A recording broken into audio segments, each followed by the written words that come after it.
Hi అండి, నమస్తే. Welcome back to our channel. నేను మీ దేవి సుబ్రహ్మణ్యం. ఈ రోజు ఈ వీడియోలో కొత్త రకం రెసిపీ అండి. అది ఏం లేదు, జామకాయ ఉంటుంది కదండి, జామ పండుతో ఒక మంచి స్వీట్ రెసిపీ అనేది ఈ వీడియోలో చూసేద్దాం. రెగ్యులర్ గా తినే స్వీట్స్ లా కాకుండా ఇలా డిఫరెంట్ గా కూడా ఒకసారి ట్రై చేయండి. చాలా టేస్టీగా ఉంటుంది, వెరీ హెల్దీ అయిన రెసిపీ. ఇప్పుడు నేను ఈ విధంగా చిన్న చిన్న ముక్కలుగా కట్ చేసుకుని ఒక చిన్న గిన్నెలో యాడ్ చేసుకుని స్టీమ్ చేసుకుంటున్నానండి. మనకి ఇడ్లీ కుక్కర్ ఉంటుంది కదా, ఇడ్లీ కుక్కర్ లో అడుగుని కొంచెం వాటర్ పోసుకుని ఈ విధంగా ఒక 10 minutes ఇలా స్టీమ్ చేసుకున్న తర్వాత ఈ గిన్నె తీసి పక్కన పెట్టుకుని కొంచెం చల్లారనివ్వాలండి.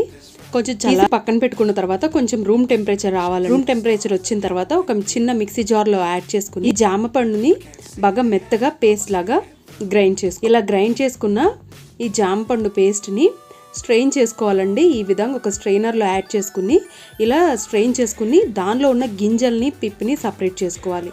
ఇలా సపరేట్ చేసుకున్న తర్వాత ఈ విధంగా స్ట్రెయిన్ చేసుకుని పక్కన పెట్టుకోవాలి. ఇప్పుడు ఒక గిన్నె పెట్టుకుని 2 tablespoons వరకు నెయ్యి యాడ్ చేసుకున్నానండి.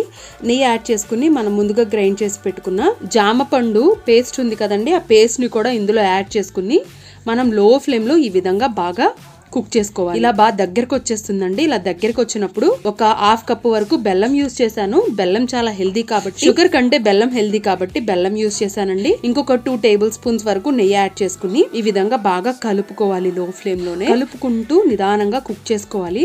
ఒక 10-15 minutes టైం పడుతుందండి. 10-15 minutes లో ఫ్లేమ్ లోనే మనం కలుపుకుంటూ నిదానంగా కుక్ చేసుకోవాలి.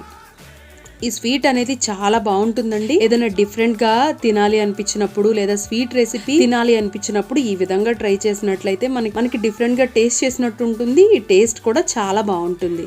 ఇప్పుడు ఒక 15 minutes కుక్ చేసిన తర్వాత ఈ విధంగా కలర్ కూడా కొంచెం చేంజ్ అవుతుందండి. ఆయిల్ కూడా రిలీజ్ అవుతుంది. చూసారు కదా, ఇలా రిలీజ్ అవుతూ ఉన్నప్పుడు మనకి ప్యాన్ నుంచి కూడా సపరేట్ అయిపోతుంది హల్వా అనేది. ఇలా సపరేట్ అవుతున్నప్పుడు మనకి ఇది పర్ఫెక్ట్ గా రెడీ అయిపోయింది. ఇందులో కొన్ని జీడిపప్పులు కూడా యాడ్ చేసుకుని ఒకసారి కలుపుకుని ఈ విధంగా స్టవ్ ఆఫ్ చేసేసుకుని పక్కన పెట్టుకోవాలి. ఒక చిన్న గిన్నెలోకి తీసుకున్నానండి. ఒక 2 hours పక్కన పెట్టేసేయాలండి. పక్కన పెట్టిన తర్వాత మనం ఇది సర్వ్ చేసినట్లయితే చాలా బాగుంటుందండి. టేస్ట్ చాలా బాగా నచ్చుతుంది. జామకాయతో హల్వా అనేది చాలా బాగుంటుంది. టేస్ట్ కూడా చాలా నచ్చుతుంది అందరికి. ఎందుకంటే ఏదైనా డిఫరెంట్ గా తినాలి అనిపించినప్పుడు ఒక్కసారి ఈ స్వీట్ ని ట్రై చేయండి. మీకు ఈ రెసిపీ నచ్చినట్లయితే తప్పకుండా లైక్ చేసి, షేర్ చేసి, సబ్స్క్రైబ్ చేయడం మర్చిపోవద్దు.